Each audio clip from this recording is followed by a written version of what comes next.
morning, everybody. Wow. I still have morning voice going on. Good morning. You can be yourself in front Hold of on. me. I might need to cough.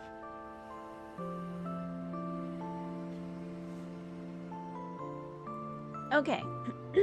Good morning. Hopefully everyone has been having a good day today. Prof, welcome in.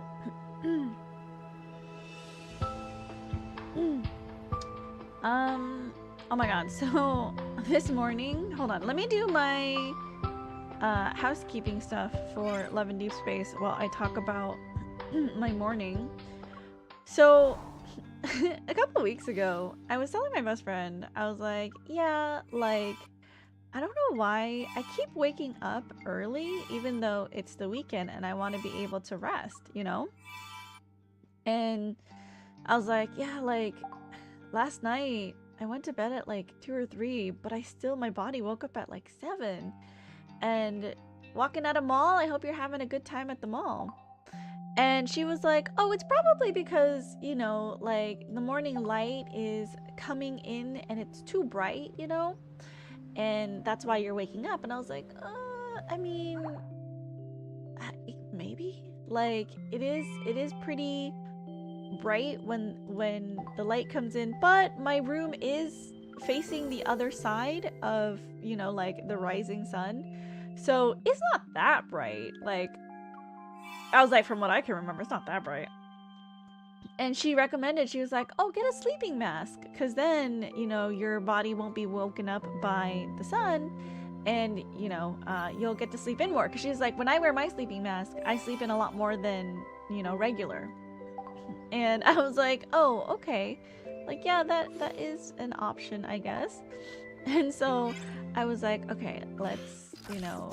So finally, after 2 weeks, I was like, I'm pretty sure I have some sleeping masks from when I took like some flights, and they sometimes on long flights they give you like a little courtesy travel pack, right?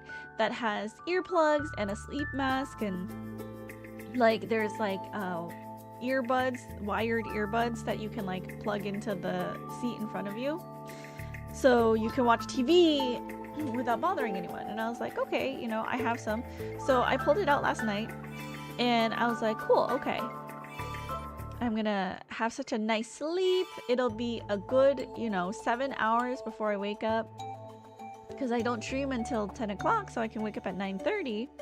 I was going to bed around like 2:30, and I literally like got all ready and it was all fine. And this morning, I still woke up right at 7:30, and I was like, I hate myself. I hate my body. Like, why am I awake like this? This sucks. So that was my morning. Let's do some of this. 88 and 11 people say is the lucky coordinates, so we shall do the lucky coordinates. Nope, just shards. That's fine. Let's just hit explore here for 8 hours. We also need to do a whole bunch of flower stuff. Oh, before that, I did get a phone call as I was opening this game up, and I think Caleb was calling me. So we can do Caleb's phone call first. I came home and saw my T-93 model in the cabinet. It reminded me of our flight. Of course, I remember the day I first flew it. After takeoff, I saw an unforgettable sunset. Uniform. I was happy, but I also thought that it was a shame the only ones who got to see a special sunset were me and the aircraft. I held on to that regret until today. I guess you were destined to make up for it. We finally chased the same sunset together. What's it like to control the flight's direction? You've only been in the co-pilot seat for a little while, but you already want to be the captain? Though, it won't be impossible. We have your skills and my hands-on guidance. I'm exaggerating. When you're involved, I can believe anything's possible. Oh, the Airbase's manager sent me a picture of us in the cockpit. Oh, cute. I'll send it to you in a bit. I should create a new album for photos of us flying together. To fill it up, I'm gonna need your help. Oh, what a cutie. I want you to always be by my side in every sky I fly to. You agreed just like that? Making it happen won't be too hard then. It's a promise. From now on, you can't miss a single sunset with me. Oh, that was cute. Happy birthday, Caleb. Does Caleb have any texts? No, he doesn't. Okay. Hope you're doing well. Welcome in, Zane's Moon. I'm doing great. Hopefully you're also having a fantastic start to your weekend. We literally just started doing, you know, our little chores in game. I'm gonna save Caleb's birthday quests and stuff because that's gonna be the meat and potatoes of today's stream. I'm thinking we go through all of the extra dialogue that we get from the plushies. Like, I know I did some on Thursday or maybe Wednesday. I know we did some on Wednesday, but I at this point forgot which ones I did. So we're just gonna read through it again, and just so we can keep like a memory of it, because as far as I'm aware, these events and things do not come back. They have never rerun an event for a past like birthday or banner or anything, so whatever we have is, you know, what we have. Today is his birthday. Happy birthday, Caleb. Do you guys like my little Caleb plushie? Oh, he's so cute. He's so adorable. But let me make sure I have everything here. It always just gives me money. Give me some freaking diamonds, dude. Upgrade or spend quality time. What memory did I get? Oh, I got a shard craft. What's this? Forest slumber? New card! Look, he's beautiful! I really want this Master of Fate card too. Oh, Zane, I love you. Did you get your roommate flowers again because you were early? No, the flowers from last week are still going strong. So, Costco roses, man. Costco roses. Welcome in, Fuzz. How are you? Good morning. Let's upgrade. Oh, what cards of Zane's is not? I mean, Snowy Serenity isn't max. No, that one is. Which one didn't I max? Oh, it was Heart Within, I think. Where are you? Zane. Heart Within Reach. There it is. Forest Slumber. Oh, he's so cute. I really want Master of Fate. I started too late to... Why is this red? Relax time? Oh, we unlocked a new... Ooh, a heart relax time? Let's do it.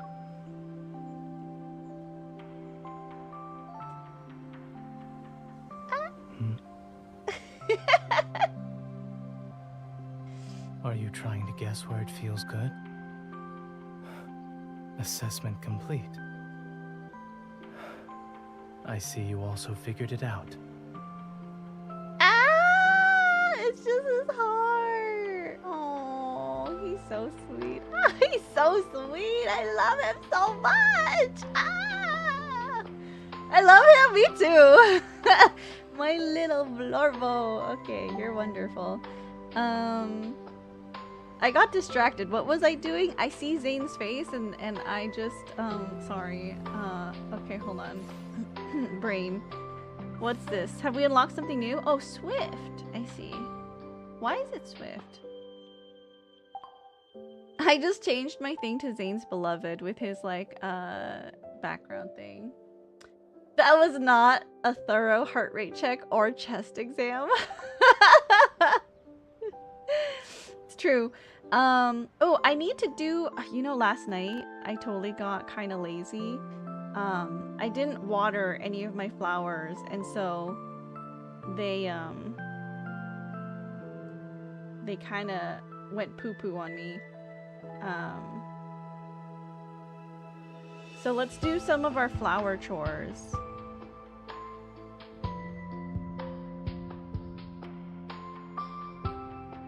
this work? Like this?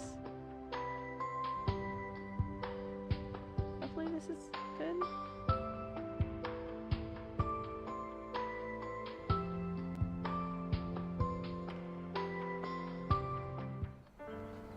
He's so distracting. It's true. He's so distracting. Okay. I have a whole bunch of things to plant.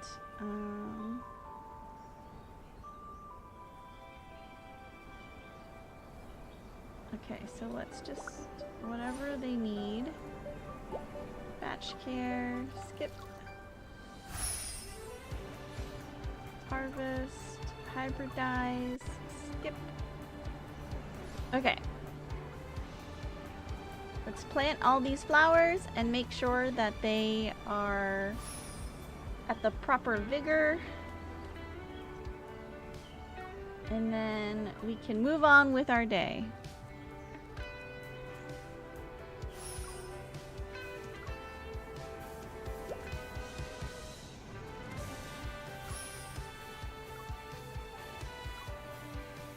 Ugh, the new background music for Caleb's birthday is so cute.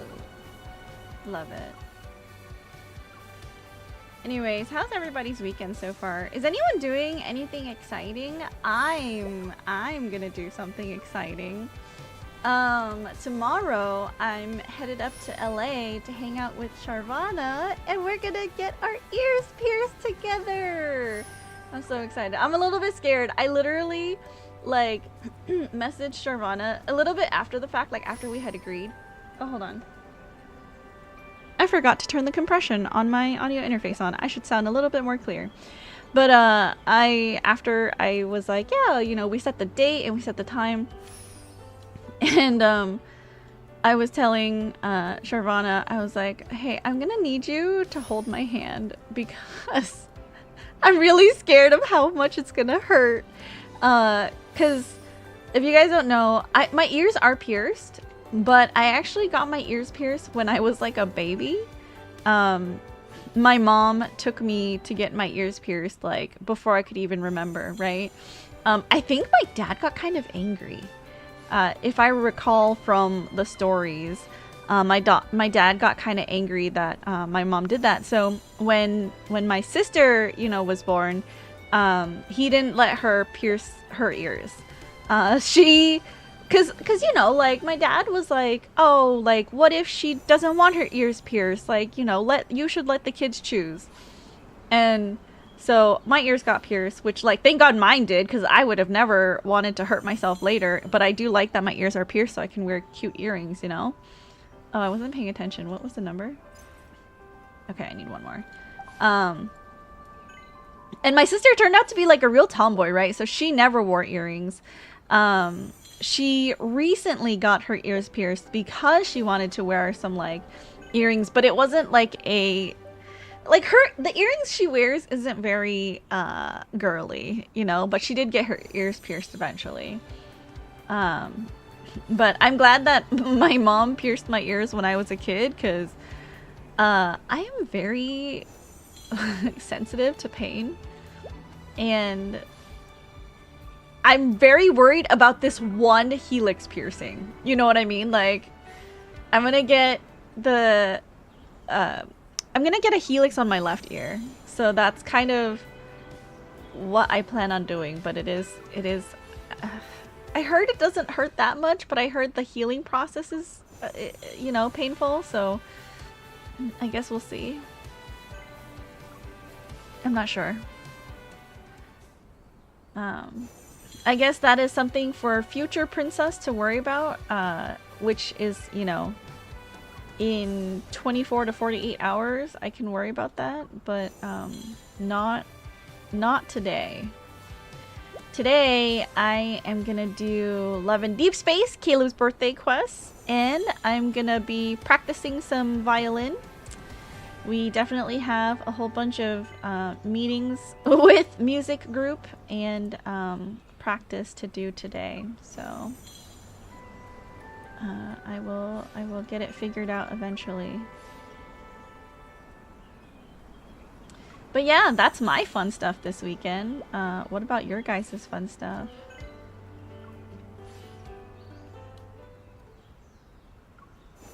Also want another piercing in my ears, but I'm too afraid of the pain. What piercings do you have now?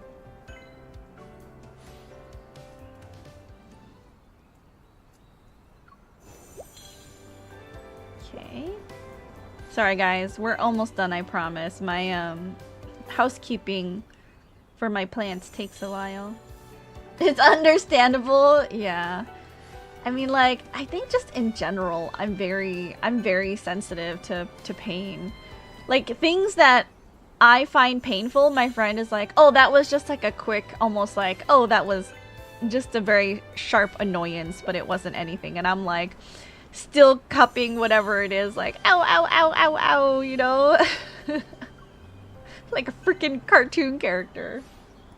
Hello, Inside Outski. Welcome in. How are you? Welcome, welcome. Happy Saturday. Hopefully you're having a good day today.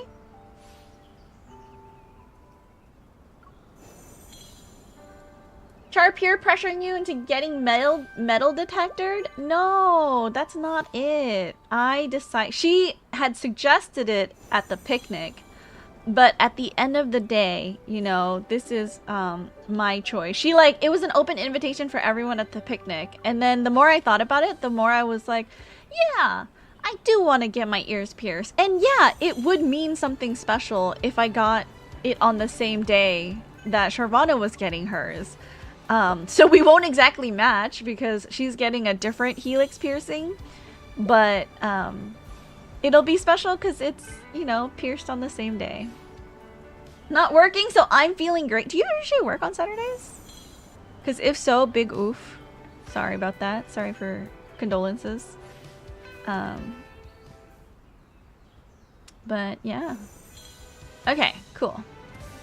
I think with that, we are done. We're good. Everything has been watered. No, that's not what I want. Have we collected everything? I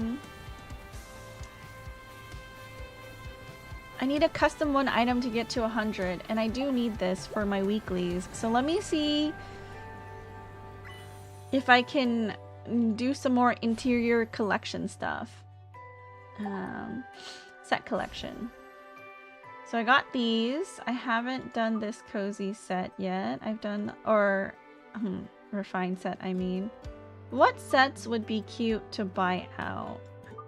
Others? Oh, that was a limited time one. Okay, let's do from the natural, this one. Go, purchase. Okay, order one. That should be enough, right? Let's just order one more. Slowly but surely, we are completing our collections and getting the tiny, like, tiniest diamonds from it. Okay,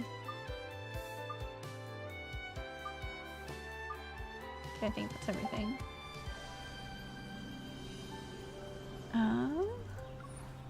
Task. Claim all. Grab this. Are what, like something 100 diamonds or whatever? If that. I'm unemployed. I had a Saturday birthday this year and I worked then. Oh my gosh. Oh wait, today is your birth. Is it today? I remember seeing on my calendar, it was either today or last week. Hold on, let me look.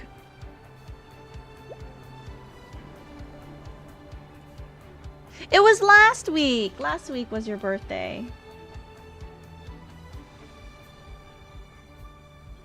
I see. So you took this week off instead? Happy birthday to you, Inside Outski. Hopefully you had a good one. Okay, let's see. Everything is good here. This is still in progress. How much time do we have on this? Hybridize. We got 6 hours. Okay, a really long ass time. Okay, so that's done. It's so hard to level up the garden's level. It's annoying. Yeah, I hard agree. Hard agree. Okay, so now let's grab all of this, claim all, get our measly 30 gems. Okay. Do we have any? Nope, all of this is good. We got maximum 1,000. Ooh, let's roll Lemonette's Trove real fast. Ugh, still haven't received everything. So sad. What's this? Photo item, journal design. Photo item, journal design. Photo item, journal design. An avatar. Hangs. I see. Oh, for Xavier. Okay. Alright, let's do the event. Okay, so what I'm going to do is we're going to read through the tiny little dialogues that we get from this first. And then we'll do the event quest. Just because I think, like, again, these events don't get shared again. So, like, all of this dialogue is going to be lost to time once that does happen. So, let's do it.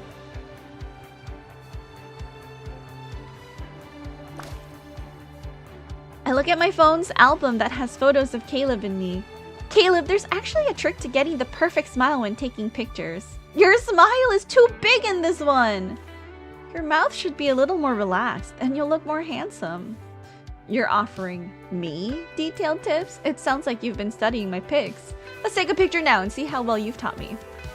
Hi, those are so cute. Welcome in, your fave Izzy. How are you? Thank you, thank you. After the photo is taken, 1, 2, 3. You're showing all your teeth again. What made you so happy? Do I need a reason? I'm always like this when I'm with you. Should we try again? I'll control my smile. After the second photo is taken, let's do one more. I know I can do it this time. I promise the picture will turn out great. Oh, so cute. While playing Truth or Dare with Caleb, he gets truth. What's one bad thing you did recently? I haven't done anything recently, though. Really? Look into my eyes. I'll know if you're lying. You're getting better at this. I accidentally used your new body wash as shampoo. That doesn't count as something bad, right? It was an accident. I thought you couldn't actually do it because you did something really bad. Does this mean you forgive me? If I knew this would happen, I wouldn't have confessed so quickly. Making you guess what I did is more fun. I'm doing great! Happy birthday to Caleb today! Who's your fave, Izzy? Who's your mate? Who do you main? While washing up, I can't help but laugh at the white beard on Caleb's face. Caleb looks at me with an innocent expression. What's wrong? I'm still getting used to having a white-bearded cat wash up beside me. When did I change species again? I dip my fingertip in some water and trace a paw print on Caleb's palm. There! Now you're a leopard. What else do you want me to become? We can go through them one by one. So cute. Love your avatar, it's so cute. Thank you. Thank you so much.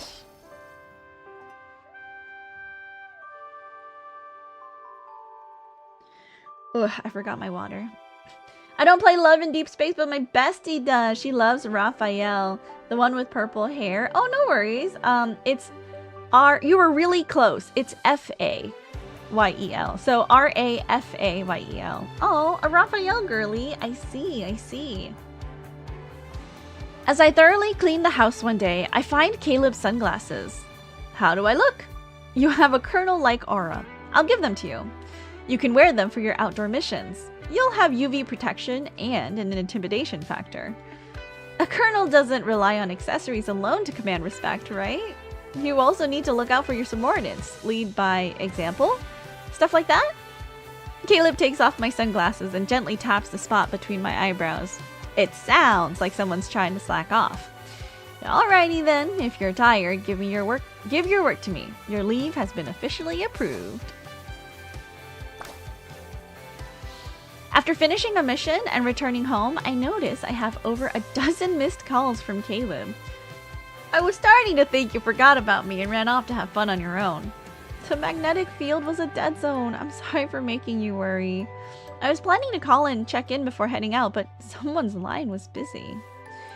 Nothing but perfectly missed signals, huh? I need to remind myself to set up a private comms channel for you. That way, our calls won't involve me being busy again. Whenever you want to hear my voice, I'll always be available. Caleb and I arrive at the amusement park and see lots of children wearing elaborate outfits. Wishes back then were simpler. I just wanted to wear a princess dress at an amusement park. Good thing we've grown up now and we can easily make those wishes come true. I'll have to dress up to match your princess dress. After all, I'm still your best choice for an amusement park date. Right? Of course, I'll buy you a small tuxedo. Maybe I'll add a fancy sash and cape to make it more special. I don't have a problem with that. Your wish is my command, princess. When we go to the amusement park, it'll definitely be the most special day. After turning off the lights and lying in bed, I start thinking about tomorrow's breakfast. I'm making breakfast tomorrow. What should I have with toast? The options are fried eggs, bacon, lettuce, salad dressing. I pick princess who's keeping me awake. That's not on the menu, and you are not even trying to sleep. Caleb turns and wraps the blanket around me. Isn't the secret ingredient to a good breakfast right here? Brushed with egg wash and coated in breadcrumbs, a toasted roll with princess's filling. That's delicious. If you don't go to sleep soon, I might just have a taste. When we head to Bloomshore District to participate in the fruit picking competition, I bring out my new combat equipment. Does dressing like Sunny Apple help you pick the biggest fruits? It's better than nothing. Why haven't you changed into yours yet? Before I turn into Sunny Apple, I have one thing to say. You can say it, Caleb Apple. If I struggle to move because of the costume's short pants, don't forget to take the biggest apple home with you. Don't worry, I'll make sure you're in my basket. Knowing Caleb's patrol is about to end, I start a video call. Did you miss me that much? My patrol just ended. I haven't even changed out of my uniform yet. Of course I miss you, but I also wanted to see you in that outfit. Your smile told me everything. Your schemes are written all over your face, you know. Okay, I've decided. I won't change out of my uniform. Oh? Do you have another mission? Yep. My mission objective is to wear it to my next destination. Are you home? I'll be there in 30 minutes. While reorganizing the old house, I find a flashy glowing birthday hat. Didn't you get this for yourself during one of your birthdays? We were still kids back then. Me? I don't remember. I know you do. Don't lie to me. Someone liked all sorts of flashy things as a kid, aside from airplane models. Like colorful yo-yos, watches that light up, and okay, if you keep going, you're gonna expose all my secrets. But I really did like this birthday hat back then. Too bad the lights on it are probably dead now. Do you want a new one? If the birthday boys ask nicely, I might say yes. These such cute little stories. Yeah, I know. That's why I wanted to make sure that we read through them on stream so that we have like a memory of it. Hello. Thank you so much for liking the live. Welcome in. Hello. We are reading through Caleb's birthday quests for all of the plushie items that we get. But I wanted to read through them because I don't know if you're aware, since you said you don't really play Love in Deep Space, but the quests don't come back. So the next time Caleb's birthday rolls around, we won't get like a repeat of whatever these little dialogue pieces are, which is really sad. It makes me sad, you know? The same stray cat shows up at the doorstep for the third time. Do you think it wants something other than canned food? Why don't you ask it? It can only meow though. The stray cat lets out a few timely meows. What if I turn into a kitty and can only meow? You'll ask for canned food too? Aside from that, we'll see if you can understand my other needs. That won't be a challenge. For example, the meowing you just did means you spend more than enough time on the other cats. What about me? After work, Caleb and I go to the supermarket to buy coconuts. By the way, are there any tips for picking the good ones? Is bigger better? Is rounder better? Should we also knock on them or pet them? I feel like you do this stuff for watermelons. I can't figure it out. All these coconuts look the same. Caleb picks up the plumpest coconut. Since they're more or less the same, I choose this one. It immediately caught my eye, and it's cuter than all the other coconuts. It's perfect for you to take home. You're a coconut who's just as cute. Oh, Caleb! Oh, he's so adorable. Caleb, I love you. Okay. While watching TV, I suddenly get the urge to mess with Caleb's hair. Can I still show my face in public after you're done with those pigtails? Who do you think I am? My skills are the best of the best. 10 minutes later, Caleb stares at the crooked little tuft on his head. He's lost in thought. I was going for a lopsided one. Being crooked is the goal here. They're not bad. They just make me look 20 years younger, basically. If you want me to go outside like this, you're gonna need a matching set. What do you think? Should I do yours? I'm getting ready to customize a chef's hat for Caleb. Caleb leans in and points at the sticker I just put on the hat. Isn't it a little too colorful? So I bought stickers in the first place, and you're just in time. Let's see if the hat fits. I place it on Caleb's head. I think it has its uses. Such as? Ever since I put on this hat, my hands have been itching to grab kitchen utensils. Since I have an equipment bonus, my cooking might taste even better. While Caleb is asleep, I put all sorts of hair accessories on his head. Oh, right, one more bow. I could hear your scheming even while I was asleep, and I heard your giggling. Why are you awake? A second before he opens his eyes, I swiftly cover them with my hand. Actually, you're not. I suggest you go back to sleep. Why? You still need to work on your masterpiece? It needs the finishing touch. You better keep some of the mystery intact. What did you say? I'm already asleep. I'm loving this live subscribing. Thank you so much. I'm glad you're enjoying it here. We do Love and Deep Space at least once a week, so welcome, welcome. While scrolling on my phone, I come across a post. It starts with the following. If you had to describe your boyfriend as an animal, describe Caleb as an animal. Why does it feel like there are too many options? You can only pick one out of your favorites. Can you guess what I'd choose? It'll probably be handsome, fast, and have good eyesight. In other words, a leopard. If I'm a leopard, then you can be a bird. Why? You can experience what it feels like to own the sky. And when you're tired of flying, you can land on my head. I'll take you home.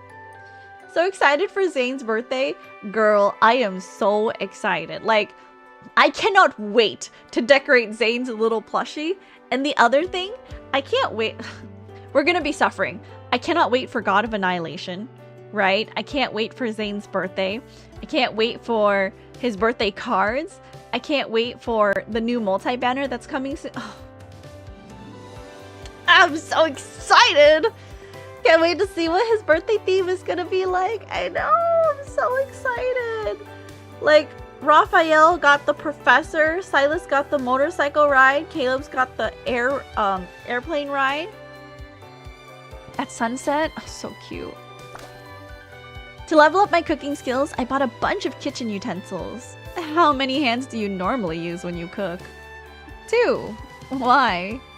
I thought you were a master in cooking with 6 hands. You've got all these kitchen thingamabobs. Since my cooking skills aren't as good as a certain someone, I have to make up for it with better equipment. Caleb stuffs all the extra kitchen utensils into a drawer and pulls out one spatula. What, you have a problem with the new members of my kitchen? The most essential one is standing in front of you. Your kitchen only needs me. Everything else is just for show. Ah, thanks, Kuka. Just cook for me all the time. Thanks. Zane will have an ambulance ride. No, please. I don't want to get hurt. Leave that man alone. God of Annihilation probably will release on Monday. My poor wallet. I'm ready. I'm ready for you. I'm ready for you, Zane. I have a guaranteed on a rerun. So thank you, Caleb, for not coming home. I guess you were setting it up for Zane Guga. Okay. A small bird with an injured wing lands on the windowsill. It's bandaged up. I just don't know when it'll fly again. The bird will have a temporary home on our windowsill until it's ready to soar. I'd say it's a new member of our little group. Now we have 2 flyers in this house. If only I had a pair of wings, then I could join you 2. You don't need wings to be with me. An invisible force draws me toward Caleb. You'll never be left behind. You won't lose your way either. Oh, he's so cute. Okay. That is all the little dialogues for the wardrobe. Cool. Okay, let's get on with... Let's look at the cake. Look how beautiful this cake is. I saw on Twitter someone baked these cakes. Like someone specifically baked this cake and decorated it, and it looked beautiful. So jealous of people who are so talented. But yes. Happy birthday, Caleb. It's so pretty. And it's supposed to be, you know, like the colors of the sunset. So it's beautiful. Are we ready to like lock in Caleb's plushie? Because after this, it won't change. I'm not a huge fan. I'm not a huge fan of the ears, but the birthday hat doesn't look great either. But I don't know that I want to do the little tuft. I'm not a huge fan of that either. I don't really like this. I don't know. I don't know, you guys. I think cat ears, it's the least disruptive, in my opinion, to the silhouette. Especially because I like him with this, like, little thing on. This little suit.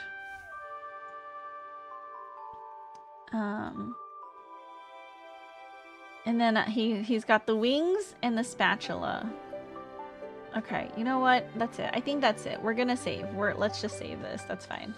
This is our plushie. We're locking it in. Once we do the event, like, that's it. The crown is pretty. It is, but it's like, you know, it's too big for me.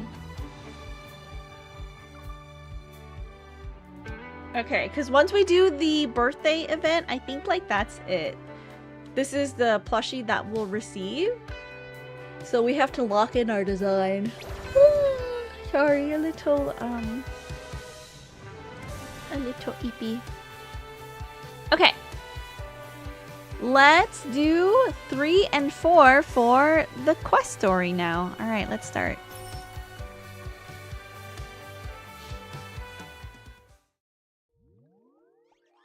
Caleb's birthday is getting closer. During this season, the days are short and the nights are long. The locals here have a custom of preparing a hearty dinner when the sun sets.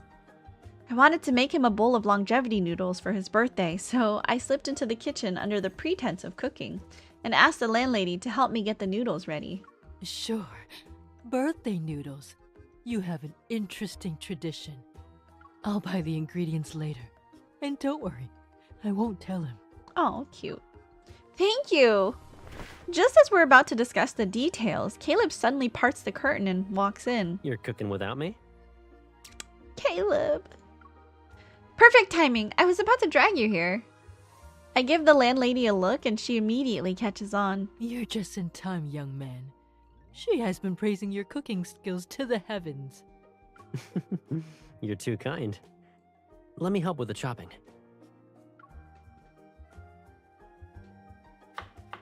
These look unfamiliar. Can you eat what you're slicing raw? I think it's cured meat. Do you want to try it? I pick up a slice from the cutting board and pop it into my mouth. It has a unique flavor. Give me another piece so I can make sure. It's better pan-fried, but eating it as is works, so long as you like it. Just don't finish half the plate before dinner is served like before.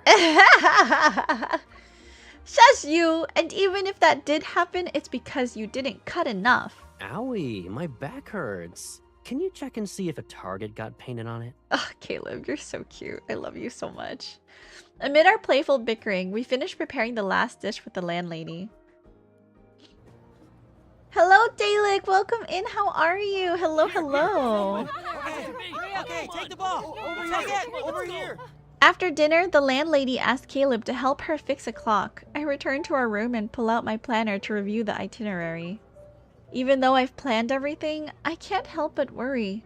After all, it's my first time celebrating his birthday in another place. The weather that day shouldn't affect our flight, right? I unlock my phone and my heart sinks when I see the weather forecast. It'll be sunny with a slight chance of rain. I knew it. I need more backup plans. Whoa. Just as I'm about to ask Gideon for his opinion, I hear cheering outside. Oh, how pretty! Looking out the window, I see how the field behind the guest house is lit up. It's lively. A familiar figure passes by the edge of the field and effortlessly kicks a stray ball back. We're short a player. Do you want to join us? Caleb smiles and waves. He walks over to stand beneath the window and tosses me a drink he bought. I'm counting on you, Caleb. Whether we get a late night snack or not depends on signed you me up? winning. Ooh. I haven't even thought about joining. Sometimes they progress the dialogue so strangely. I watched them for a bit. I don't understand. They're pretty good. And they've got friends cheering them on from the sidelines. Hold on a second. Let me give Dalek a shout out. If you guys love Love in Deep Space, check Dalek out as well. She also plays Love in Deep Space, and she is also a Zane girly. Okay, Zane girlies unite. We are strong. I know. So, hold on. I know. So, as your #1 supporter since we were kids, tell me what you want. It'd be nice if... He winks, but before he can continue, a young man wearing a sports jersey rushes over and interrupts him. Enthusiastic, he wraps his arms around Caleb's shoulder without any hesitation and drags him to the brightly lit field. That's it! I grab a piece of paper from the desk and quickly scribble some words with a thick marker. I also add a few doodles. I hold the cheerleader sign up to the window and wave it at Caleb. Victory's guaranteed when Caleb's on the field. Go, go, MVP! Even from far away, I can see Caleb's eyes crinkle when he spots it. Then I see a dark colored blur in my periphery. Hey, watch out! A pass sends the soccer ball hurtling straight toward my window. It pauses in the nick of time thanks to Caleb's e-ball. By the time I look at Caleb, he already left his spot. I hear the sound of hurried footsteps coming up the stairs. Oh no, if he comes in now, he'll see the plans I've made. I immediately turn around and try to cover up the mess on the desk. You're... Don't look! Don't look! Seeing how on edge I am, Caleb quietly steps back from the doorway, but he makes sure I'm okay first. Oh, he's so sweet. I guess I came at a bad time. Just stay where you are. After glancing at the table behind me, Caleb reveals a knowing smile and closes his eyes. Take your time. I'll only open my eyes when you tell me to. A man that does everything exactly as you ask. Ugh. That's Caleb. Sort of. Only when you're not in danger, or when he thinks you're not in danger. You better promise me you're not allowed to peek. The sound of cheering and laughter drifts in from the outside, which stands in striking contrast with the room's tranquility. Are you done? It hasn't even been 30 seconds since you closed your eyes! Okay. The planner, map, and reservation tickets are hidden now. The only item left is the pickup slip for the custom plushie. Are you done yet? 30 seconds still haven't passed! Really? It feels like it's been 30 minutes. He says this while already being pressed up against my back. His eyes are still closed, and his low voice caresses my ear. Can I open my eyes now? Oh my god, okay. That was very close. Hold on. Okay, go ahead. Did you tuck away that little secret you almost revealed? What are you talking about? I won't ask then. I'll play along with whatever you've prepared. That way, it'll be perfect. Do you feel a little better now? It's your birthday. I want to give you the best experience. Then there's even less of a reason to worry. Everything you've given me has always been the best. Oh, my heart. After all, didn't we teach each other what the best means in the first place?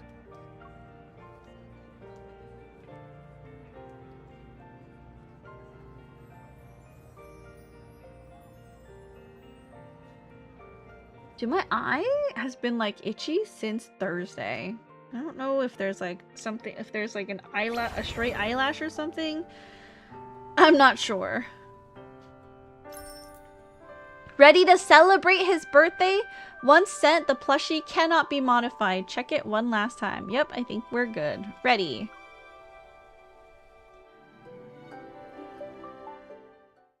On his birthday, everything went well. We visited the forest park, Route 613, and reached the finale of flying the T-93 at the airbase. After a smooth landing, I take the cake from the staff. It's official! The aircraft's last flight was a success! Shouldn't the pilot say a few words at a time like this? Happy birthday, me. I hope the T-93 can retire happily. Looking at Caleb's energetic self in the sunset's glow, I feel as if a lifetime has passed. Flying the T-93 used to be your dream, and now you brought it home after its last flight. You gave it the perfect ending. Caleb's eyes shine with amusement. Did you He's forget happy. about yourself? I wasn't the only one who gave it a perfect ending. My trusty co-pilot was by my side. Oh, so cute. So, to celebrate my birthday and its retirement, I want you to sing Happy Birthday.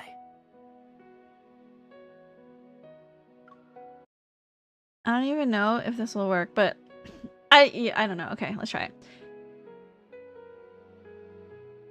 Happy birthday It's a to familiar you. Happy I've heard you sing that birthday song for to many years. you.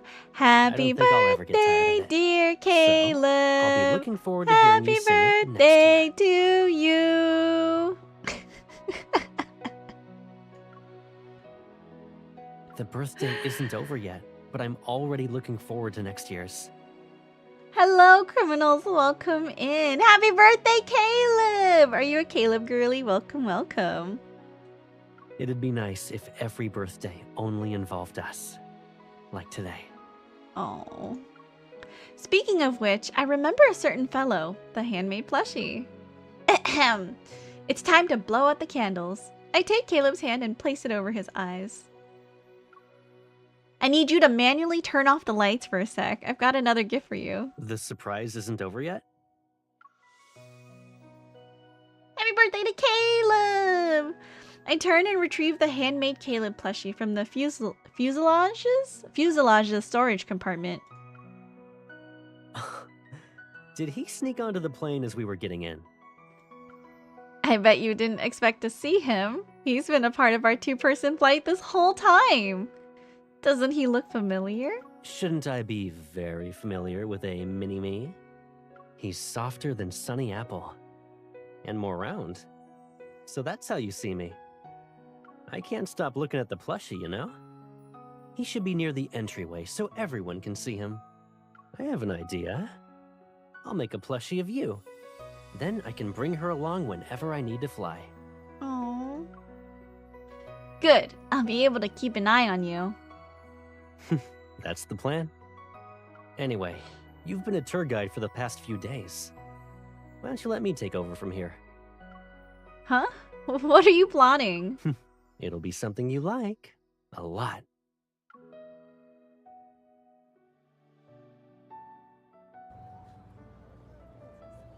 Caleb leads me to a riverside spot at the antipode of our old house. After sharing the cake and our happiness with the enthusiastic passerby, his birthday comes to an end. The sun sinks below the horizon, and we prepare to return to the guest house. Wait, Just as I'm about to stand up and leave, I feel something cold on the tip of my nose. It's raining?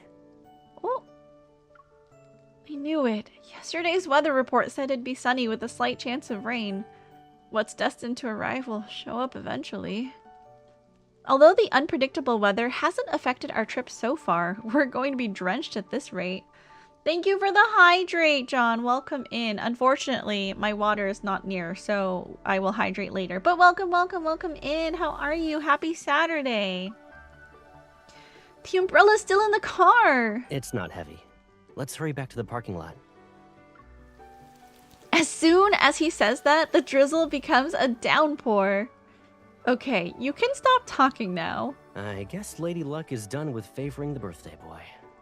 Aww. This works out, though. It didn't mess up your plans, and we get to see what this place looks like in the rain. The rainfall intensifies. I pick up the plushie while Caleb takes off his jacket and holds it over our heads. I also get to savor the experience of taking shelter from the rain with you. Oh, that's cute. Are you ready? I grab his jacket with one hand and use the other to tightly hold on to Caleb. It doesn't matter! I think it's about to get worse! Let's go. And don't worry, I won't let a single thread of your outfit get wet. Come to think of it, when we were still in school, he always found a way to keep my backpack and clothes dry as we shared an umbrella. Later on, once I had to hold the umbrella myself, my jacket would always get wet before I even noticed. Focus on where you're stepping. Leave the rest to me. Oh, he's so dependable. Caleb! I'll make sure the final stretch of this trip has a happy ending. It's okay. It's already perfect. Amid the rain, there happens to be someone whose arms are spread wide open for me. Nothing is better than this. Yeah, you're right. So long as we're together, everything is perfect. Oh, Caleb. Oh, my heart. My heart. Ah!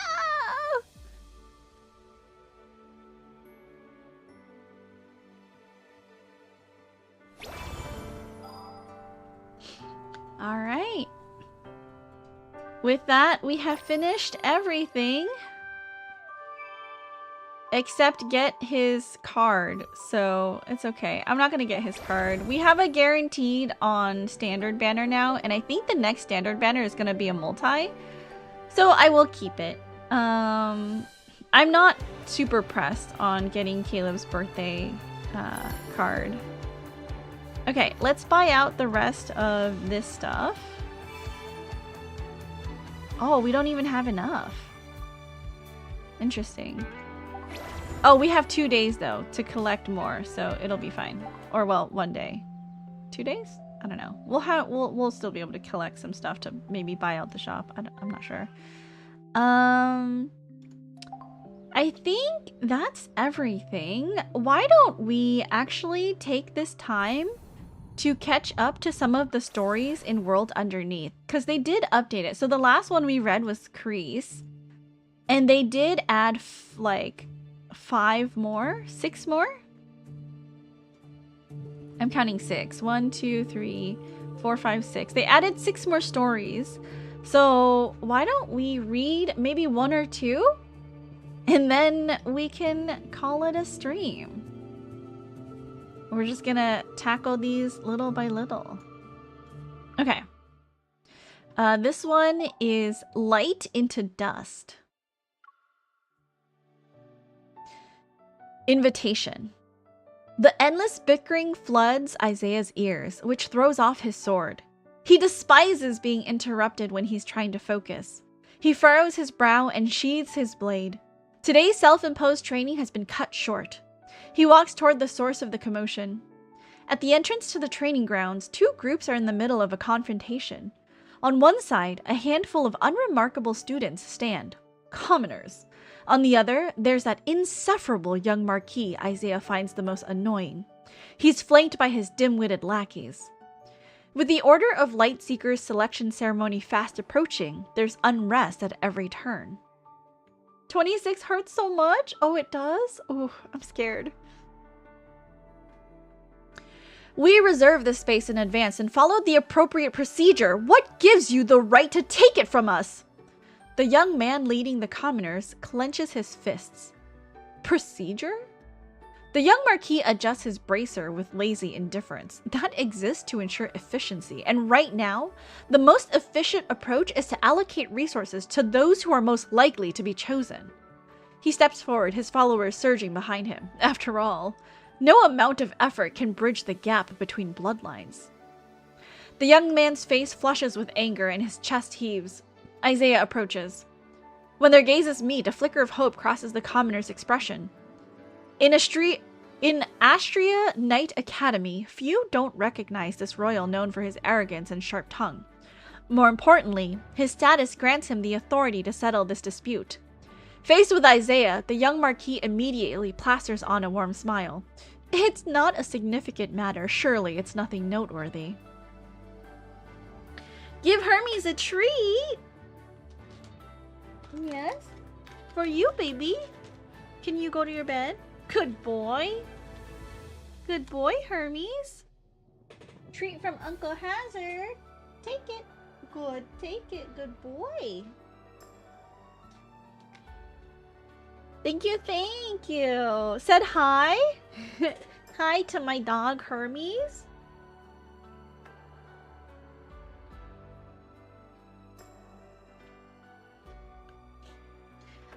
Isaiah ignores him and walks toward the commoners. He doesn't even bother distinguishing one from another. He pulls an envelope stamped with his family crest from his coat and holds it between two fingers to the young man at the front. Passes to the outer hall. Isaiah's voice is cool, his tone unquestionable. Take them. My father is hosting a banquet. You can try your luck there. To him, this is a more efficient exchange of value than squabbling over the training grounds. A chance ordinary students could only dream of. For him, it's a trivial gift, traded for immediate peace and quiet. The students freeze. The young man at the front of the stares at the gold embossed envelope. His face a war of humiliation and hesitation. The young Marquis grins. He opens his mouth to flatter, but Isaiah's attention has already drifted elsewhere. Two tall figures are approaching from the opposite direction. Xavier was clearly pulled away from his training. The sword in his hand still gleams with a cold silver light. Confused, Jeremiah walks beside him, and he's craning his neck at the group of students. You're not training? Didn't you say someone took your spot, so you asked me to fetch the prefect? Isaiah has always found this curly-haired commoner annoying, especially when he talks too much and forgets his place. Xavier! The students latch onto Xavier like a lifeline. They hurry behind him, and their voices brim with indignation. We reserved the training grounds first and followed the rules. They just appeared and took it. Is that so? Xavier doesn't acknowledge Isaiah. Instead, his gaze settles on the young Marquis standing behind him. The young Marquis has been on edge as soon as Xavier appeared. His smile freezes and the atmosphere is heavy. The training grounds belong to the royal family. Why would anyone need to make a reservation? Xavier's gaze calmly sweeps over everyone. Then he raises his hand and a soft yet solid screen of light materializes over the entrance. It reveals the access registration protocols. On the screen's surface, the time slot the students had reserved glows and shows it has yet to expire. The training ground systems are well maintained. Your eyesight must be poor if you couldn't read it. Xavier regards the young Marquis with aloofness. Can you see it now? I see it. As the cheering commoner crowds around Xavier, he never once glances in Isaiah's direction. It's an omission that feels deliberate. Your dog has a cute name? Thank you. I love Greek mythology, so he's named after Hermes, the Greek god. Maintaining his haughty composure, Isaiah grits his teeth and swallows his resentment. Ignoring Jeremiah, he steps forward and presents Xavier with a more exquisite invitation. Perfect timing. This saves me the trouble of asking that junior of yours. My father insisted the invitation be delivered personally to your highness. Jeremiah rolls his eyes when Isaiah opens his mouth. Isaiah notices it and shoots him a glare. The curly-haired commoner is being rude again. The fact that Xavier keeps such company is utterly beneath his station. How considerate of you, Xavier says. The banquet conflicts with my training schedule. I won't be attending. He turns to Jeremiah with easygoing familiarity. Let's head back. All right. Jeremiah falls into step beside him without missing a beat. The two walk away shoulder to shoulder, their strides perfectly matched. Fragments of their conversation about the selection are carried back on the wind. Isaiah remains rooted in place, the rejected invitation crumpling in his grip. Xavier truly regards Jeremiah as his equal, a commoner.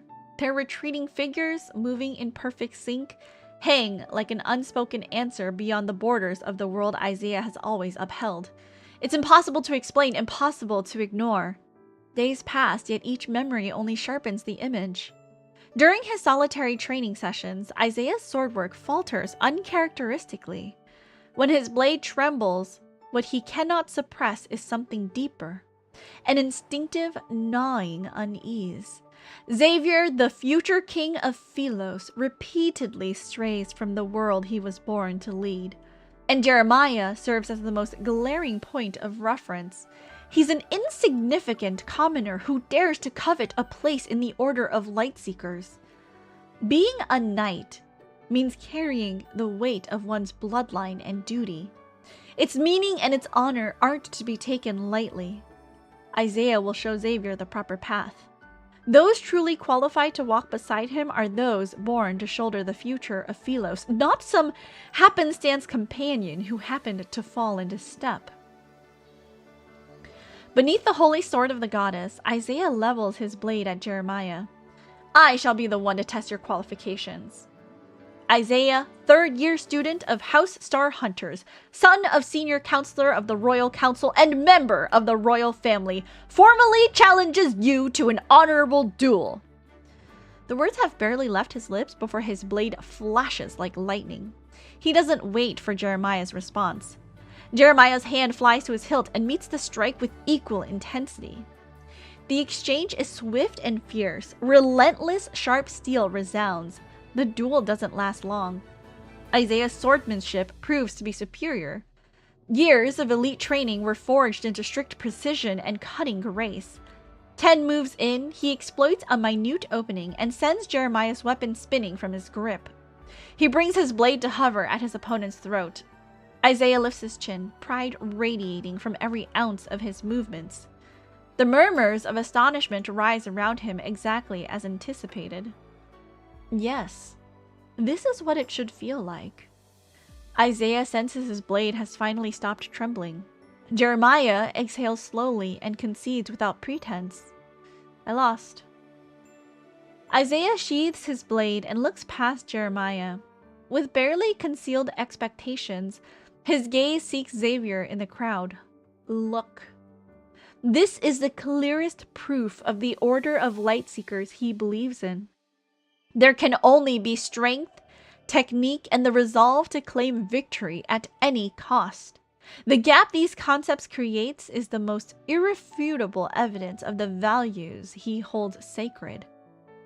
But Xavier doesn't meet his gaze. He walks past Isaiah, picks up the fallen sword, and places it in Jeremiah's hand, as though he witnessed an unremarkable sparring match between peers. Welcome in. Thank you for the head pat. Hello, Deckhead. How are you?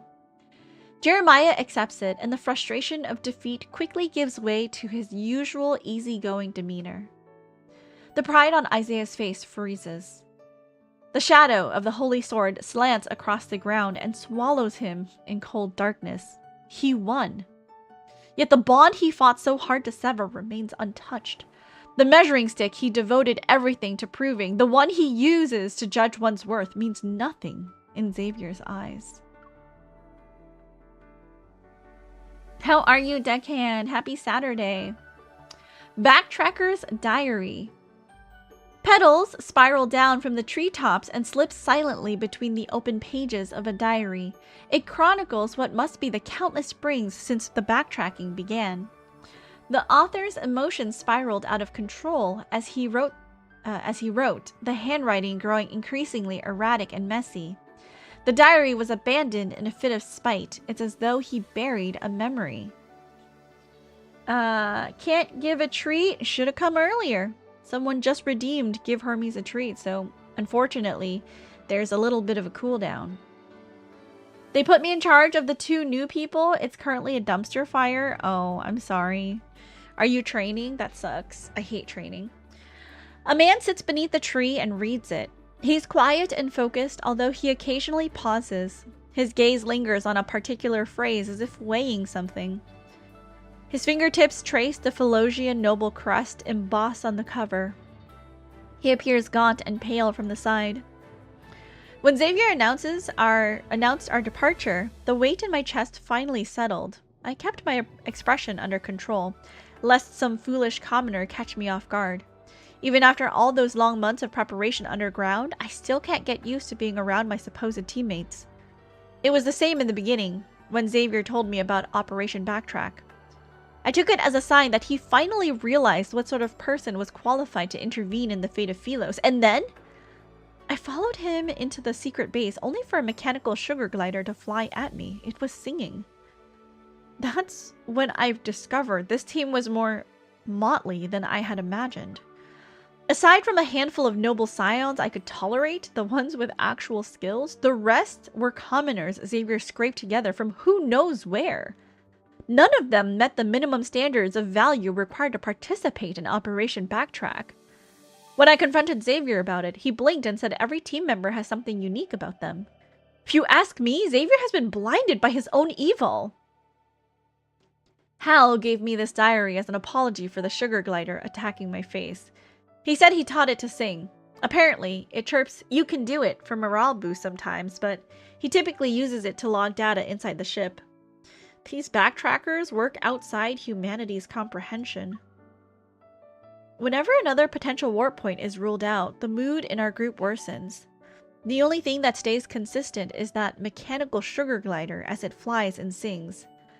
Since we started backtracking, we've squandered too much time on unnecessary detours. Today, Xavier chose the longer route again to accommodate a teammate suffering from warp space rejection. He can't even withstand this level of intensity. That's what the blood of a commoner gets you. So what if he's skilled in conducting analyses and various calculations? Anyone can be trained to be an expert in those fields, so they hold a limited value. He could be replaced at any moment. If we left him behind, we'd save half of the time we'll spend. Yet Xavier lacks resolve.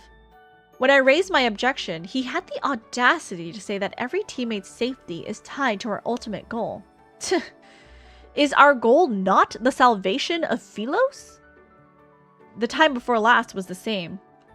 We encountered a perfect warp opportunity. I said I would hold the rear. In the worst case scenario, I would die as a glorious martyr.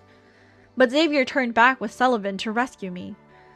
When they hauled me onto the ship, I didn't pass out from my injuries. I promise it wasn't that at all. Rather, the fury at the missed opportunity got to me. Supervising? I mean, I think training is worse than supervising, to be honest. But, you know, supervising is like, oh, they're doing shit, I just tell them not to do it. If they continue to do it, that just goes on a report. But training, you actually have to, like, make sure that they know what they've been trained on. We're stranded on Earth now. Hope grows dimmer by the day. Everything makes me angry. Being part of these backtrackers means endless arguments. The curly-haired idiot Jeremiah is everywhere, and he actually said no one wants to work with someone like me. He knows nothing. Efficient commands and necessary sacrifices are what it means to be responsible for everyone. Yet somewhere along the way, fewer people argue with me. Life on Earth is eroding their will. Those who choose to leave always slip away in silence, to some nameless island or an unremarkable bookstore. Some succumb to the fear of their bodies aging. Others fall to the loneliness gnawing away at their soul. Today, that mechanical sugar glider sputtered and died. The person who could fix it is already gone. Why does Xavier never reveal his anger? If it were me, I would have removed that dead weight long ago, yet he stands there watching people come and go. I've had enough. Maybe I should leave too. It's not like the Slepin pod's door can survive another one of my outbursts. Today I walked out alone, farther than I've ever gone, but perhaps today no longer means anything. Operation Backtrack has stretched on for so long that my sense of time and space grows hazier by the day. At some point during my wandering, I met Soren. It took me a moment to recall his name. Soren's presence in the backtrackers was always negligible. He always shrank into corners and agreed to everything anyone said. Just looking at him made me irritated. What was his unique quality again? Oh, right. Xavier once praised his sharp mind. Apparently, some of the backtrackers' boldest early concepts had his fingertips on them. He was surprisingly open around me and shared many of his ideas. I changed my opinion of him. He's more tolerable than the other commoners. He doesn't talk back, and he remembers several of my flawless proposals that Xavier vetoed. With perfect clarity, I might add. Don't mind training, but they got trained by my old partner, and now I have to train supervise what they put out. Oh, well, sorry about that. If I run into Soren again, I might be willing to exchange a few more words with him. The endless days since their backtracking began are condensed between these pages. It only took 2 days to read through them. Why am I getting a phone call? Soren closes the diary and tosses it into the depths of a drawer. When he steps out of the gray ever building once more, he slips on a well-practiced mask of humble deference. His objective is clear as he walks toward the distance. This will be the last stage encounter. He's confident of that. It's been a long time. Isaiah turns and finds Soren reaching out with a smile. I knew you'd choose this path. Someone has to take the first step to save Philos, and it can only be you, Soren says. Test records. Trial subject Isaiah, record keeper Soren. Test record A0731. Trial subject status excellent, compliance high. After administering the beta-type adaptation serum, the subject's native Philosian vital signs and physiological markers remain stable. No acute rejection from the immune system or organ dysfunction was observed as initially anticipated. Note, the subject's royal bloodline demonstrates significant environmental tolerance with no signs of physical aging. The data surpasses all previous samples. The subject shares a blood relation with X. Early observational data shows partial alignment with X. This phase has verified the viability of using a comparable high-quality bloodline as a substitute model to study the unique physiological mechanisms of X. Data will be applied to optimize development of the next serum. The application target is still X. Welcome in! Hello, hello! The trial subject's desire for self-validation that surpasses the Crown Prince provides a perfect behavioral motivator for the project. This psychological suggestion should be continuously reinforced. Dialogue recording. Increase my dosage for the next phase. I'll prove that the path I've chosen is more effective than Xavier's. Of course, once you successfully tolerate it and go past this threshold, we'll reach a new horizon. When that happens, you'll be the pioneer who's crucial to saving Philos. Humph! When did you get your hands on all this high-precision equipment? The fairest thing about fate is that it rewards those who prepare in advance. Test record E0929. To support the development of beta-type adaptation serum 2, a request has been submitted to Ever HQ for the latest functional observation pod. The subject exhibits symptoms of neuropathic pain and cellular metabolic dysfunction, but the body hasn't been irreversibly damaged. The most noteworthy observation is how the psychological age fluctuation or physiological age fluctuation is stabilizing. The passage of time affects the subject even less than baseline levels. This strongly suggests that royal bloodlines may have a genetic mechanism capable of significantly decelerating telomere degradation while maintaining high-level cellular regeneration. It exceeds the slow aging exhibited by ordinary Philosians. Given the subject's status as an experimental body who's the most closely related to X via bloodline, data on tolerance limits must be obtained. This data aims to decode the core mechanisms of royal bloodlines and precisely extrapolate dosage thresholds and potential control nodes applicable to X. Consequently, data from this phase is critical to securing long-term stability and compliance from X within the Planet Transplantation Initiative. Note: targeted psychological intervention has been enhanced to address emerging anxiety and suspicions. Dialogue recording. This doesn't feel right. Your body is restructuring itself. It's adapting to a new world. I thought we were going back to our original world, our Philos! Ugh. Return demands unassailable power. What you're gaining is power Xavier could never hope to obtain. He's still running in circles and stuck in his delusions, but we will lead the Philosians. But it hurts so much. My head's a mess. Soren! See? You're breaking past your limits. Grit your teeth and push through. It's proof that you're better than him. Don't you believe in yourself? Oh, Soren's manipulating Isaiah. I see. Test record H1113. The subject's rejection has become critical. It's accompanied by intermittent mental disorientation, memory retrieval dysfunction, and an unstable evol. Tolerance limits are approaching. Acquisition of critical data is nearing completion and proves to be highly valuable. Currently awaiting HQ's approval of the report before advancing the adaptation serum. HQ's latest attempt to directly acquire X has failed. As such, this trial subject remains the only viable substitute model for in-depth live experimentation. The subject must be kept until a finalized adaptation serum capable of controlling X is successfully developed. Hello, son. Welcome in. How are you? Note: the trial subject has discovered the Planet Transplantation Initiative and refused to cooperate with the trials. Forced containment measures will be implemented. Dialogue recording. The Planet Transplantation Initiative. Soren, you were never trying to help me! Calm down. Since our backtracking began, surely you understand that no one can help us. There are only choices to make. Xavier clings to his useless principles and runs in place, but you dared to choose a path with an end in sight. I need data. You crave superiority. Thank you for the gifted sub to Deckhand, son. I really appreciate it. Deckhand, I hope you enjoy the ad-free viewing and channel emotes courtesy of our community member, son. Thank you, son. I got distracted. But you dared to choose a path with an end in sight. I need data. You crave superiority. We each get what we want. You bastard! You've been experimenting on my noble body to develop drugs to control him? He is the key and the most unstable variable. Emotion and duty are too fragile against the weight of time. I must possess the means to ensure his cooperation. From the very beginning, you only saw me as his substitute. You can think of it that way. After all, Xavier was born with everything, including the privilege to run away. But you and I are the ones left behind. We have no choice but to seize what we can, even if it means taking risks. Put down the documents, Isaiah.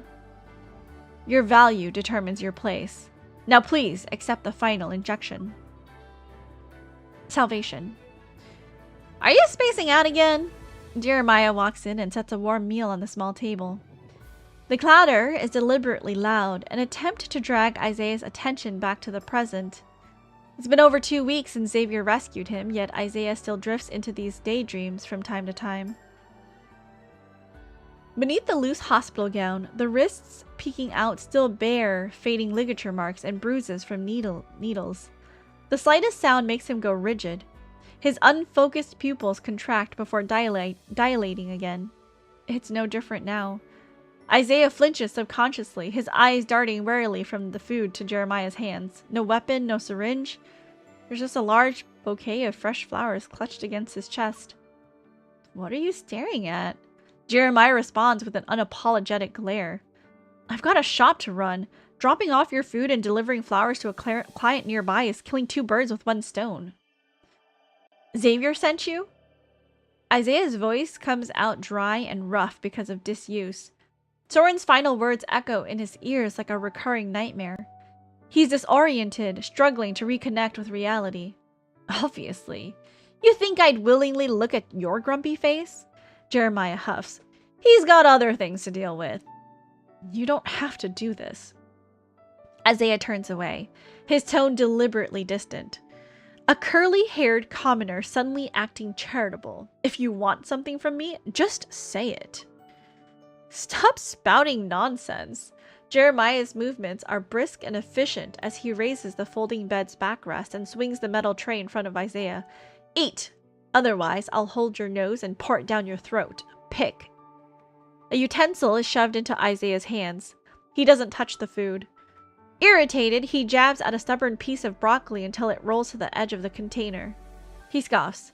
Did you make the broccoli this tough on purpose as petty revenge? Let me make one thing clear. I never believed in Soren. It was mutual exploitation, nothing more. I just chose the wrong ally. Jeremiah leans back in his chair. Oh? That works out perfectly then. If it was only about using each other, you wouldn't have expected him to be sincere. Isaiah lets out a humorless laugh. Refusing to lose, he pushes himself up against the bed. Sincere? Does anyone in the Backtrackers even know what that means? Weren't we just in it for ourselves from the start? If you never trusted anyone, then why did you join? Who knows what Xavier's really after? Silence settles over the room. Isaiah catches his breath and braces for Jeremiah's biting comeback.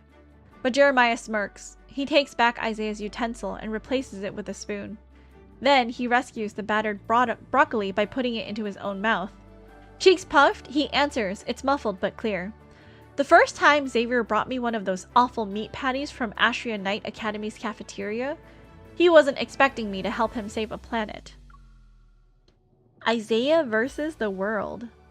Day after day, through arguments that seem to have no end in sight, Lincoln's annual carnival finally arrives. That evening, a peculiar wanderer-shaped lamp appears on one of Philo's windowsills. Its crooked grin beams lopsidedly into the room. Isaiah stares at it until his vision grows heavy. A heavy bundle of clothes, or goes dark. A heavy bundle of clothes lands on his head and blocked his view. Jeremiah! Isaiah yanks off the offending garment and turns around. He's fuming! The culprit flashes him an utterly unapologetic expression. Two people stand nearby. Xavier wears an expression of pure innocence while she smiles warmly. There's a beautifully wrapped gift cradled in her hands. Isaiah, this is for you. Are you sure you want to give it to him? Xavier leans in to whisper to her, as if lodging a very serious complaint. He didn't prepare a gift. Exactly! Isaiah doesn't understand any Earth holidays. Jeremiah chimes in. And yet, she still walks up to him with a gift. Isaiah's expression tenses. He wants to say he has no need for childish Earth gimmicks, but she holds it, the wrapping paper crinkling softly, and smiles. Take it. You'll understand all of Earth's holidays by next year. Isaiah hears Xavier and Jeremiah snickering behind her, but the laughter doesn't ignite his temper this time. The tips of his ears burn as he accepts the gift. He clutches it tightly to his chest. Pushed and dragged, Isaiah is hauled onto the street. By the time he emerges from Philo, he has been transformed into a leafy green pea pod launcher. His mouth is a cylindrical tube designed to fire candy-stuffed pellets. Jeremiah dressed up as a walnut. She and Xavier walk slightly ahead. They're wearing matching cherry headpieces with intertwined stems as they carry a wicker basket to exchange small gifts with other participants. Oh my god, that's so cute. Do you want to know why I made you wear this costume? Jeremiah shares his design philosophy with Isaiah. I realized you and peas have something in common. You're great at shooting your mouths off. You're asking for a beating. Isaiah moves to kick Jeremiah, but when he lifts his leg, a group of excited children come rushing over. They're surrounding him. Little hands stretch into the air, and their eyes sparkle as they cheer. Pea-Man, give us pea-flavored candy! Isaiah freezes. He wants to back away and snap at them to get lost. When he glances behind him and sees Jeremiah, Xavier, and her smiling and playing along, however, the words die in his throat. He swallows them. With every bit of irritation he has, he spits 2 candy balls from his launcher. There, now leave. The children's cheers grow even louder as they scatter like they've just claimed treasure. Jeremiah and Isaiah carry a large cloth sack between them and collect the small gifts passerby offer in return. Whenever someone approaches with goodwill, the stiff "no thank you" forming in Isaiah's throat never escapes. It's stuffed back down by whatever trinket gets passed into his hands. Colorful candy, knitted coasters, homemade cookies, a bright jumbled mess piles up at the bottom of the bag. I hope you have a fun carnival experience! The gift givers reveal bright smiles before they melt back into the crowd. Everything in the sack is light, yet Isaiah's arms feel heavy. Resting on a roadside bench, he fishes out an unremarkable piece of fruit candy, its wrapper almost cheap. Slowly, he peels it open to reveal... Oh, that just reminded me. Where did the other one go? Shit. I've lost the thing that I wanted to keep from the Ren Fair. My bad. It's whatever, Isaiah mutters. Philos was lively, too. An evening breeze drifts by, carrying the scent of flowers and pastries. A pea sits beside a walnut. Jeremiah pats his shell, his gaze drifting toward the cake store on the corner.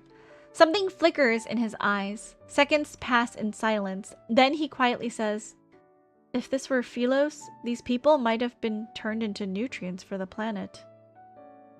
Festival lights strung along both sides of the long street flicker to life with a soft pop. They blaze against the approaching dark. Surprised cheers ripple through the crowd as strangers embrace one another. The glow is impartial. It offers him a small bit of light too. Huh. The candy sweetness still lingers on Isaiah's tongue. A long time passes before he finally sits up, his back stiff and aching. He doesn't notice that he carefully folded the crumpled wrapper into a tiny square. He's clutching it in his palm. Oh, so sweet. Thank you for the hydrate, Wolf Tracks. Welcome in. Hello, welcome back from the mall, Prof. How are you? Hello, Wolf Tracks. Welcome in. Man, reading this, I just realized, I remembered, I forgot. Not forgot. I'm really bad at stuff like this. I received a few things from the Ren Fair. Like, I received a crocheted butterfly. And I was gonna sew it onto my pair of stays because it was given to me because someone really liked my outfit and they were like, "Oh, this is handmade, right?" And I was really happy that they recognized it was handmade, but I've lost their little butterfly. Oh, that makes me really sad. I wonder where I put it. I'm in Agile now? Sorry. And then later I learned that like exchanging these tiny trinkets is part of like a Ren Fair tradition. So I was like, oh, I wish... I'm sure I'll find it eventually. It was really small though. It's fine. I don't think I have enough time right now to read all of 26. I want to give 26 and like any stories its full, you know, due. So thank you for subscribing, Prof. I really appreciate it. Thank you. I'm glad that you like it here enough to subscribe. But okay. So here's the thing. I do need to get going because I have a busy day. I wanted to practice violin a little bit before my music meeting and before rehearsals tonight. So I do need to walk Hermes and then go to the grocery store and like shower and be a normal human being. So I will need to head out. I'm gonna end the stream over on TikTok. Doctor's notes are like chicken scratch. Okay, Zane. I'm gonna end the live on TikTok side, and then we will wrap up here on Twitch and YouTube.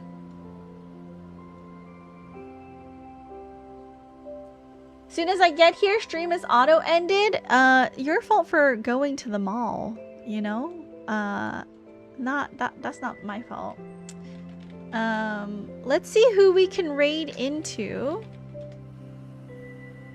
Rosca greatly dislikes me. I think you need to stop exaggerating. I feel very bad when you say things like that.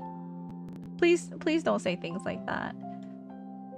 Like, one, I don't threaten people, and two, I don't intentionally mean to make anyone feel bad, so I would appreciate if we kept comments like that to a minimum. Thank you. I know it's like hee hee haha, but sometimes, like, I think it's not clear to people, right? Like that sense of humor, and I would not appreciate someone misunderstanding my intentions.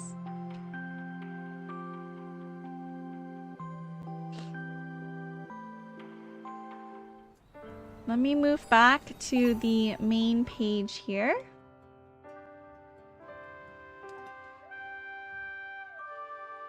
Yeah, sorry. It's just it's been a couple times and I'm like, hey, like, you know, please cut it out.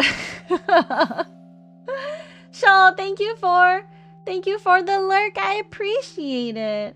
We're actually heading out today for the rest of the day, but I have to figure out. Okay, Sho, you said I rated into like an AI music channel, but when I was trying to set up my redirect after stream, I only have like 2 choices. I can either redirect into a current live or redirect into a like premiere / like waiting room, and I can't redirect into any of my old videos, so that makes me kind of like not sure what to do. Like, you know what I mean? So I will keep working on that, but I'm sorry if YouTube sends you guys to like an AI music video. I can't control where it sends you, and I don't mean to send you specifically to an AI music video, because as you guys know, I definitely don't support AI. I recommend you don't read my comment on YouTube. I apologize if it's made you uncomfy. No. I mean, like, I didn't make it clear, right? Because, like, the past couple of times I kind of laughed it off. I was like, haha, you know. But, you know, I would like comments like that kept to, like, a minimum. Just because I don't want anyone to misunderstand coming in that, you know. And, like, people only know what you post on videos and what you post in chat. And if they're not watching me regularly, they're like, oh, she really does that? Like, what kind of person is she? Like, I don't think that's, you know, some people know it's a joke. People will read it and some people will know it's a joke. But if they don't know me personally, they'll be like, oh, does she really do that? Like, I don't think that's a great reflection of who I am as a person. And I don't want people to think that's who I am, right? Sun, thank you for gifting Sho a gift sub. Sho, I hope you enjoy the ad-free viewing and channel emotes courtesy of Sun. Thank you, Sun. Thank you so much. Okay, so who can we raid into to keep the weekend going?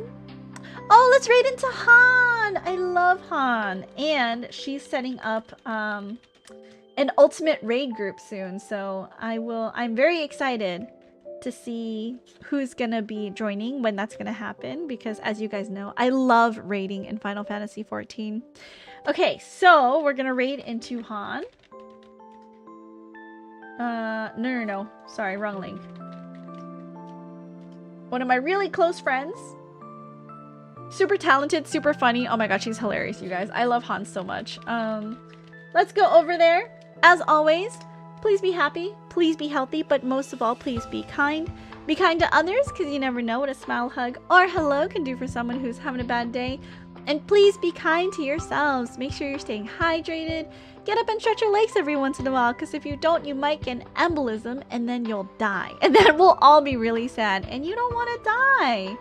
Thank you so much for watching today's stream. I know it was kind of short, but I do need to get on with my day, and I wanted to finish Caleb's birthday stuff, so mission accomplished, right? Happy birthday, Caleb. If you are a subscriber, copy either raid message. Both will work. If you are not a subscriber, copy the dog head messages, and then we are gonna go over to Han's stream, say hello. She's playing some Harvestella. All right, you guys, I will see you all later. Take care of yourselves. No stream tomorrow because I will be in LA getting my ears pierced. Thank you, Prof. Thank you, Zane's Moon. Thank you, Sho. Thank you, Sun. Thank you, Deckhand, for coming in. Thank you, Wolf Tracks. Let me see who else came by. Your fave, Izzy. Thank you so much for coming in on the YouTube side. And Inside Outski as well. Happy late birthday. And Sun. Did I say Sun? All right, you guys. Have a good night. I'll see you later. Bye.